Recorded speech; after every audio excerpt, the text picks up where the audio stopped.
नमस्कार साथियों। पहले तो आप सबका आभार कि आप भी देश तक महत्वपूर्ण फैसलों को पहुंचाने के लिए स्वयं उपस्थित हैं।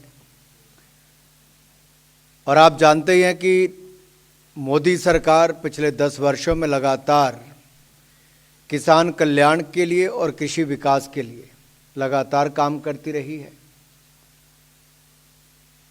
और आज का पहला निर्णय भी जो सीसीए से संबंधित है वो गन्ना सीज़न, जो आगामी गन्ना सीज़न है उसके लिए जो मूल्य तय करने का निर्णय किया गया है।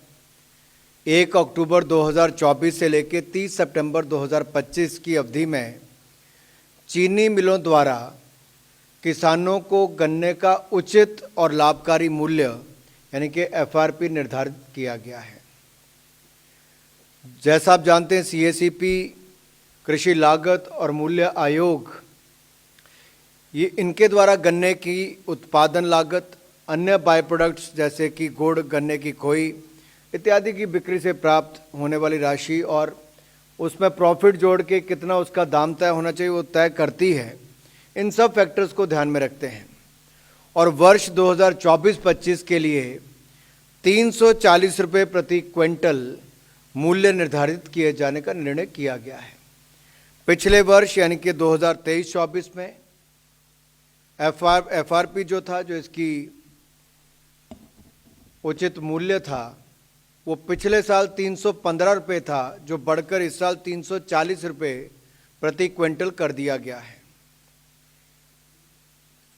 ये 340 रुपये प्रति क्विंटल का मूल्य चीनी की लगभग 10.25% रिकवरी के रेट के लिए मिलेगा और प्रति 0.1% एक्स्ट्रा रिकवरी पर 3 रुपये 32 पैसे प्रति क्विंटल का अतिरिक्त प्रीमियम मिलेगा।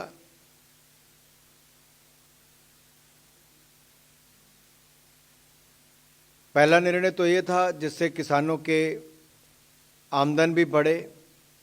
और मैं एक आंकड़ा आपके सामने जरूर बताना चाहता हूँ। 2014 से पहले हम सब जानते हैं किसानों को खाद के लिए भी सड़कों पर उतरना पड़ता था, नहीं मिलती थी। उस समय गन्ने की सही कीमत और पैसा भी उनको नहीं मिलता था, साल 2-2 साल इंतज़ार करना पड़ता था। अगर मैं केवल पिछले 4-5 सालों का भी उदाहरण दूं तो सन 2019-20 ये जो वित्तीय वर्ष है इसमें 75,854 करोड़ रुपया किसानों को मिला, गन्ना किसानों को। और 2020-21 में 93,011 करोड़ रुपया मिला। 2021-22 में 1,18,618 रुपये मिले और 2022-23 में 1,14,005 रुपये मिले। और ये लगभग 99.9% पैसा इनके खाते में सीधा चीनी मिलों द्वारा दिया गया। और इस साल भी अब तक 81% से ज़्यादा पैसा अब तक मिल चुका है। तो कैसे मोदी सरकार की गारंटी, मोदी की गारंटी जो है किसानों की आमदन को दोगुना करने के लिए लगातार, इसके लिए हम प्रतिबद्ध भी हैं और सारे कदम उस दिशा में उठाए गए हैं। दूसरा निर्णय, क्योंकि किसान के पास पशुपालन का भी काम होता है, तो नेशनल लाइवस्टॉक मिशन के अंतर्गत एक सब स्कीम, ये हमारे पशुपालन और डेयरी विभाग के मंत्रालय से जुड़ा हुआ है। इसमें एक बड़ा परिवर्तन लाने के लिए, क्योंकि जो हमारे पैक एनिमल्स होते हैं यानी कि भारवाही पशु जैसे कि घोड़े, ऊंट, गधा, खच्चर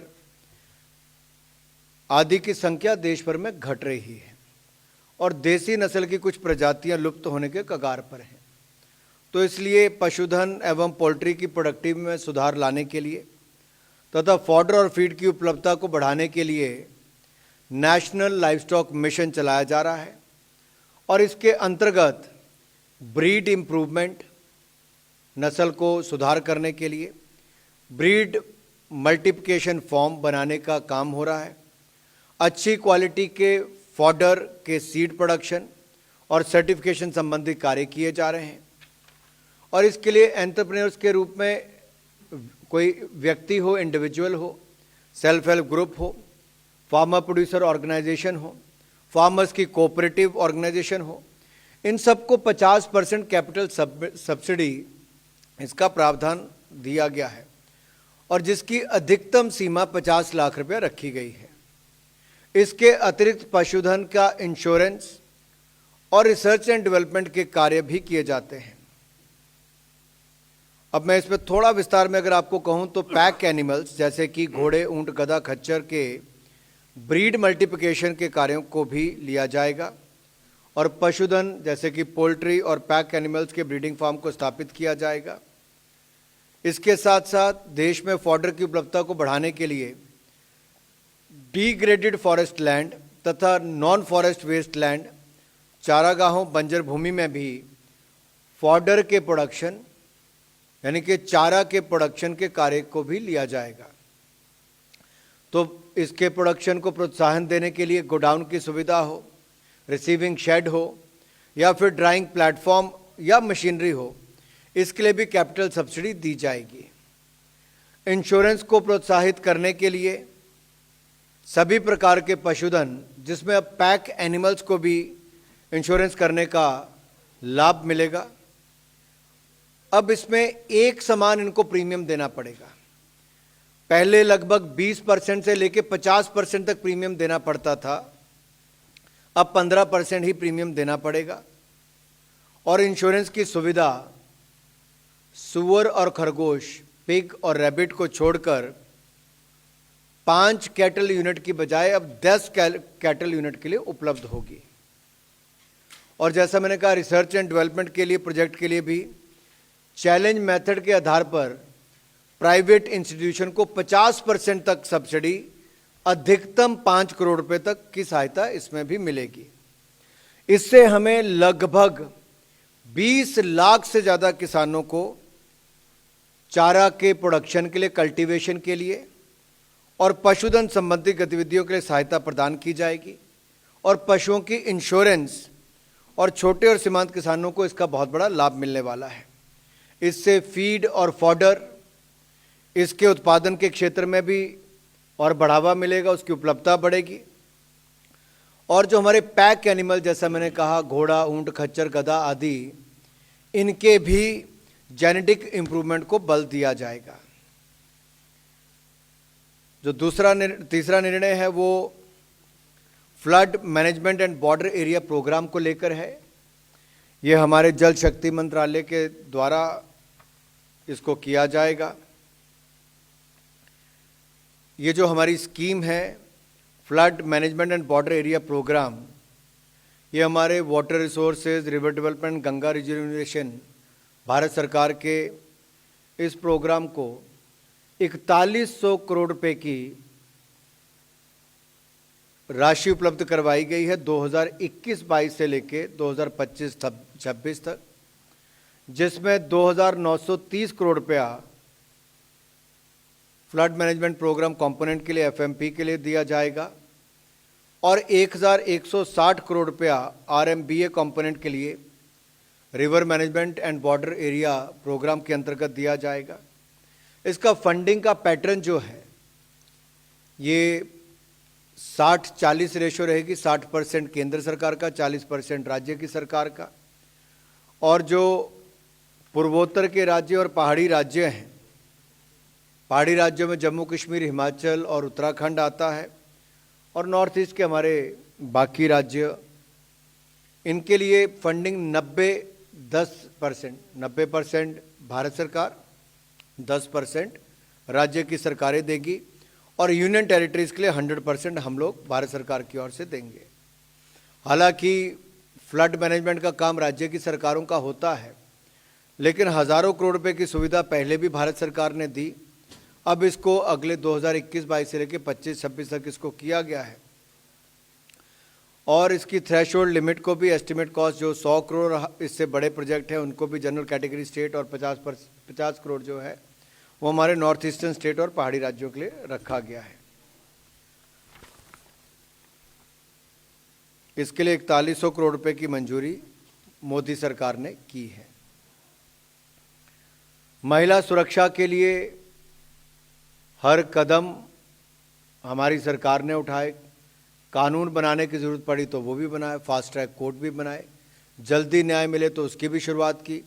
और आपको याद होगा ये जो टाइम बाउंड इन्वेस्टिगेशन का प्रावधान से लेके 761 फास्ट ट्रैक स्पेशल कोर्ट की स्थापना भी की और इमरजेंसी की स्थिति में महिलाओं को 24/7 सहायता यानी कि 24 घंटे 7 दिन सहायता हेतु देश में एक हेल्पलाइन नंबर 112 नंबर की शुरुआत भी की गई तथा 45 इमरजेंसी रिस्पांस सेंटर्स की स्थापना हुई। कानून में हमने संशोधन भी किया कि रेप के मामले में सजा की वृद्धि भी की गई, यहाँ तक कि माइनर के साथ करोगे तो फांसी की सजा तक, मृत्युदंड तक भी है। अब महिलाओं के सुरक्षा संबंधित विभिन्न इनिशिएटिव को कंसोलिडेट करते हुए एक umbrella scheme safety for women को वर्ष 2025-26 तक लागू करने का निर्णय लिया गया है, जिसमें 24/7 इमरजेंसी हेल्पलाइन नंबर 112 की व्यवस्था को स्केल अप किया जाएगा, यानी कि बढ़ा दिया जाएगा तथा कॉल वॉल्यूम्स की त्वरित गति से हैंडल किया जाएगा।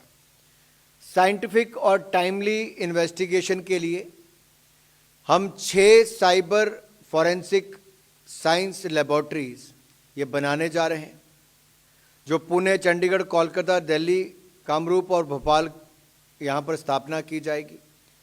फॉरेंसिक एविडेंस की एक कंसोलिडेटेड और सिक्योर रिपोजिटरी हेतु नेशनल फॉरेंसिक डाटा सेंटर की स्थापना की जाएगी। इन्वेस्टिगेशन में डीएनए एविडेंस के बढ़ते हुए महत्व को देखते हुए स्टेट फॉरेंसिक साइंस लेबोरेटरीज की DNA analysis and cyber forensic की क्षमता बढ़ाने हेतु राज्यों को इक्विपमेंट भी देंगे और ट्रेनिंग की सुविधा भी बढ़ाई जाएगी। अब तक देश में लगभग 13,557 थानों में वुमेन हेल्प डेस्क और 827 एंटी ह्यूमन ट्रैफिक यूनिट स्थापित की गई हैं। देश के शेष 3,329 थानों में वुमेन हेल्प डेस्क की स्थापना की जाएगी और एंटी ह्यूमन ट्रैफिकिंग यूनिट की स्ट्रेंथनिंग की जाएगी, उसको और सशक्त किया जाएगा। महिला और बच्चों के विरुद्ध अपराधों की रोकथाम हेतु प्रभावी इन्वेस्टिगेशन और प्रोसिक्यूशन के लिए प्रतिवर्ष 5,000 पर्सनल को प्रशिक्षण दिया जाएगा।